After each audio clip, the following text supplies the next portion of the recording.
Hey there, welcome to the channel. So we have found that one of the restaurants we can go to where Tara doesn't tend to have any issues is Texas Roadhouse. While they don't have a dedicated gluten-free kitchen, there are enough items on the menu that she can pick from, and she has not had any issues from eating those options. What she can't have, however, is the rolls that they are known for. So today, we're gonna make gluten-free Texas Roadhouse rolls with the cinnamon butter, and the original recipe called for a popular gluten-free blend of flour that I don't have, so I'm gonna make my own copycat version of that as well. We've got a lot going on today, so I'm Jamie with SavorySaver. I share gluten-free recipes, tips, tricks, and resources to make your gluten-free lifestyle easier. So please consider hitting subscribe, and let's get started with all these copycat recipes. So let's do a few initial recipe notes because there's a lot going on today. The gluten-free Texas Roadhouse Rolls clone comes from the BATTER website that has been adapted and tested by Patrick Auger. The BATTER mock BATTER recipe comes from Gluten-Free on a Shoestring.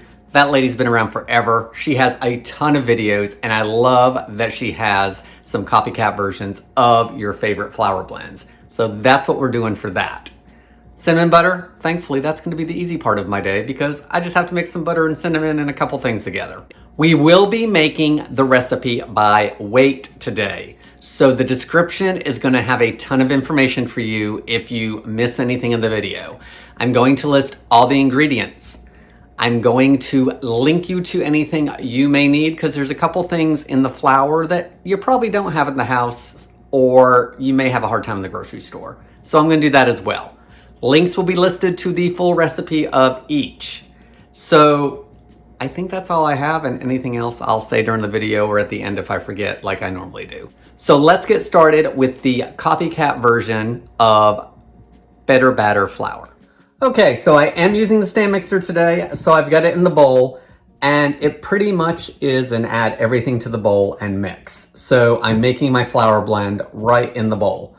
The recipe calls for 490 grams of BATTER Original, or you can use their artisan blend, but there are a couple changes if you're using the artisan blend.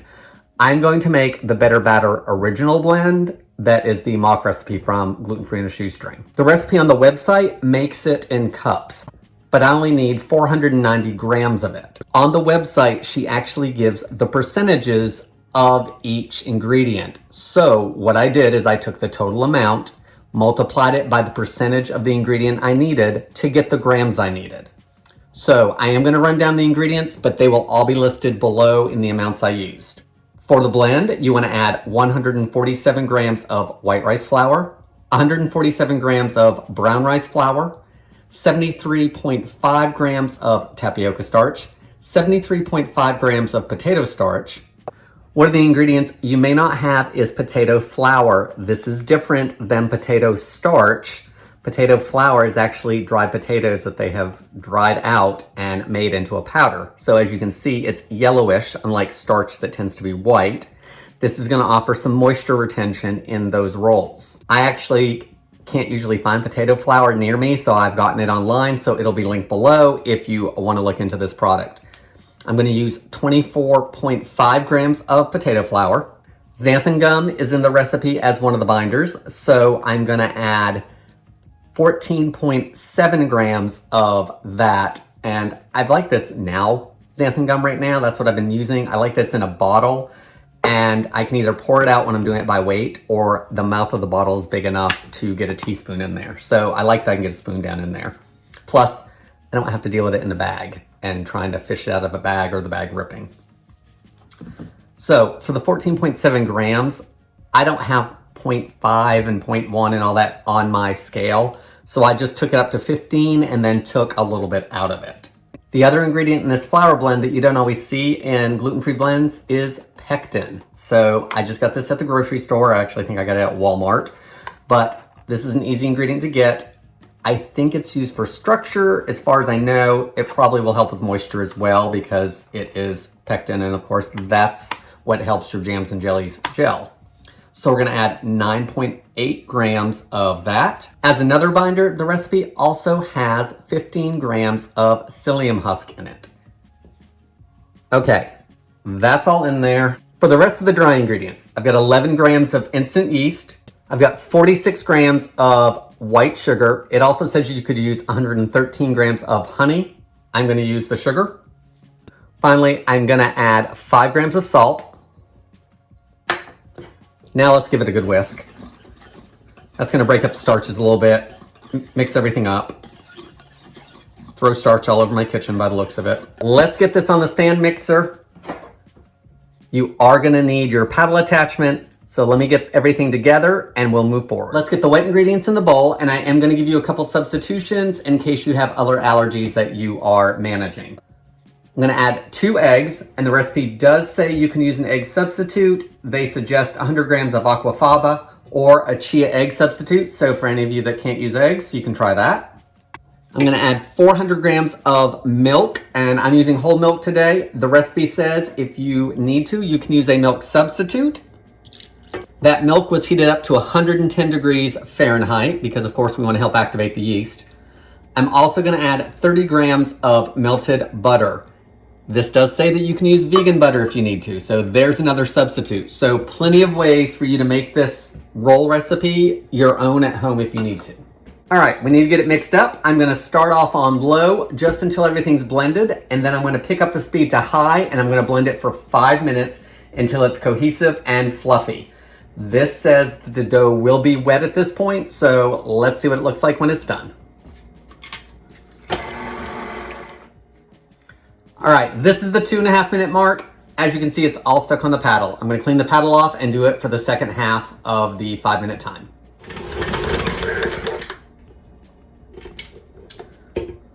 All right, it's been a 5 minute mix, and the recipe says the dough will be wet. I do find that it's wet, but it's not soaked, and it looks like a pretty good dough slash batter.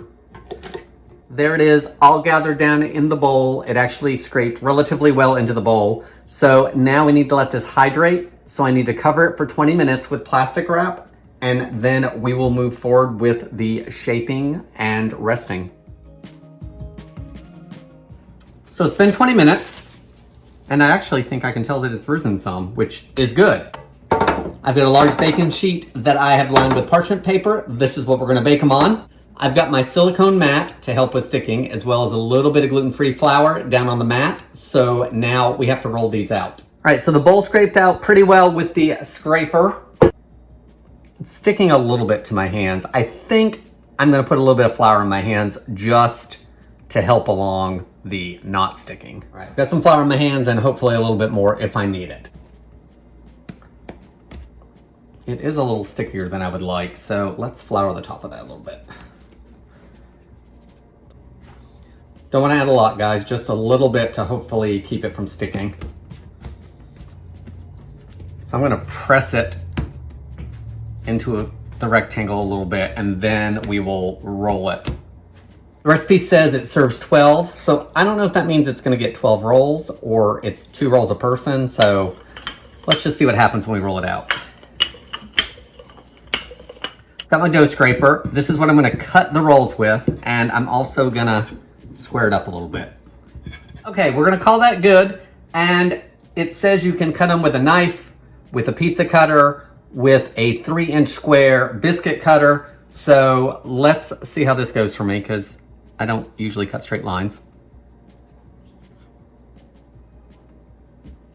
Okay, so not horrible. I don't know what that one's gonna do. It's a little bitty. But anyway, let's go with it. I've got my baking sheet. Let's get them onto that.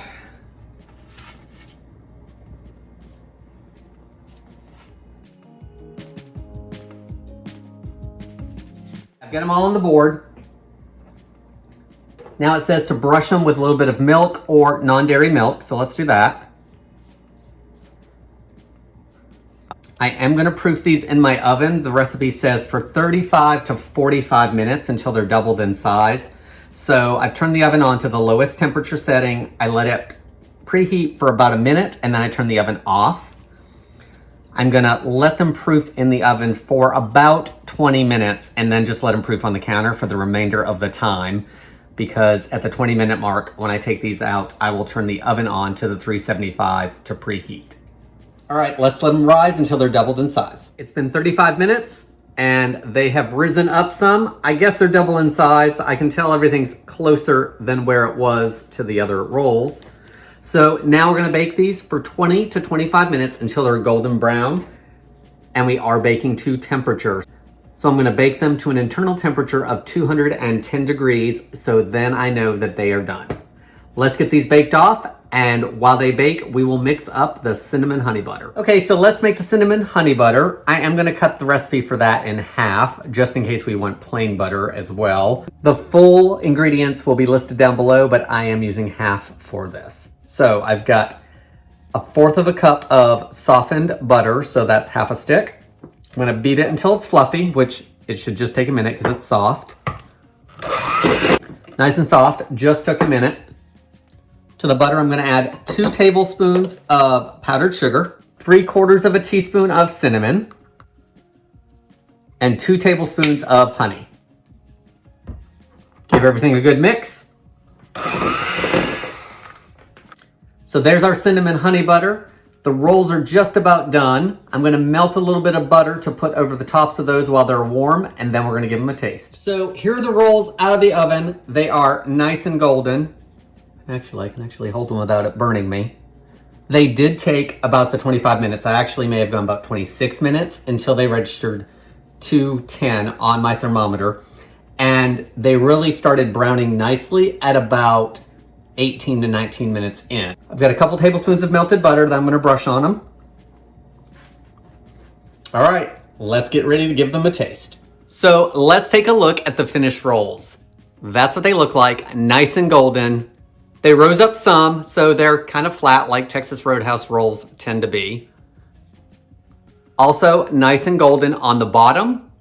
I feel that they baked well. They did take the full bake time to 26 minutes, I think, for the rolls to reach 210 degrees.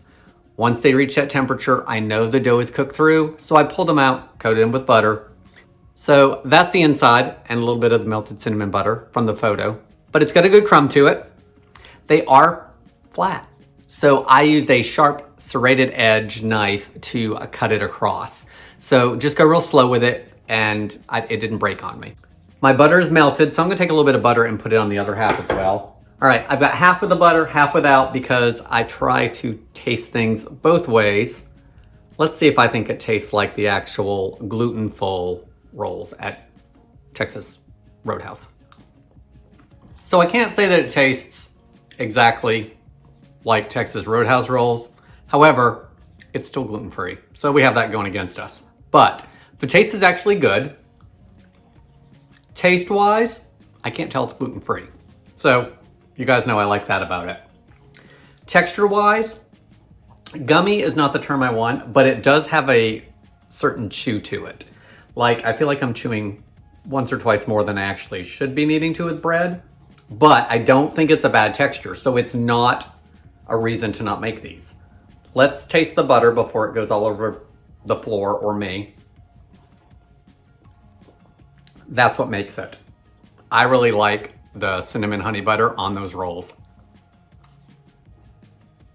Really good on the rolls. That makes the whole roll to me.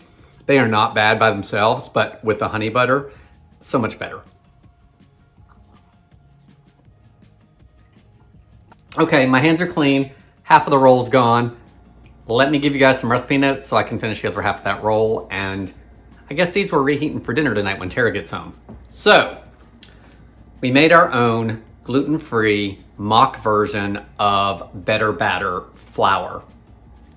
We got that recipe off Gluten-Free on a Shoestring. Nicole over at that blog site has been around for a long time. She has multiple cookbooks as far as I know. So I definitely would make that gluten-free flour again, especially since I could make just enough for this recipe. I didn't have to make a bunch of it unless I wanted to. So we will probably be testing that flour blend again with other recipes as I see them. The recipe for the rolls. really easy to follow. It took me longer to do it because I had to actually make my own flour first as well, but not a difficult recipe to put together, not a difficult recipe to work with. The dough wasn't super sticky. It stayed together when I rolled it. I didn't have it breaking up all over the place. I really feel that this is a good recipe and easy to follow. Instructions all the way through were minimal. Look, it was one page and those are the directions. Hardly anything on there, real easy to follow. Definitely think you should, if you want to make this recipe, go and print this out. Cinnamon butter, cinnamon honey. The cinnamon honey butter, I feel that it made the rolls. So what I didn't feel tasted like Texas Roadhouse Rolls, like from what I can have, the cinnamon butter definitely helped that in making this a real copycat version. The rolls are flat like Texas Roadhouse. The cinnamon honey butter is like Texas Roadhouse. I think overall we did 3 copycat recipes if you count the cinnamon butter as its own. I think it's worth doing. I will link down below to the recipes. The ingredients will be listed in the description, and I will link to any of the ingredients that I think you're gonna have a hard time finding, as well as things like that silicone mat that I use all the time. That thing comes out once or twice a week at this point. I really do like that. It helps with cleanup. It helps with not sticking as much. It's just an overall inexpensive product that I find helpful. Guys, what do you think of the recipe? Is it one you'd make? Is it one you'd not? Is it too many flours in the blend? I love to hear your comments below. I do try to reply to all of them within a couple days or so, depending on my schedule here. I want to thank you guys so much for watching, and I hope to see you in the next video.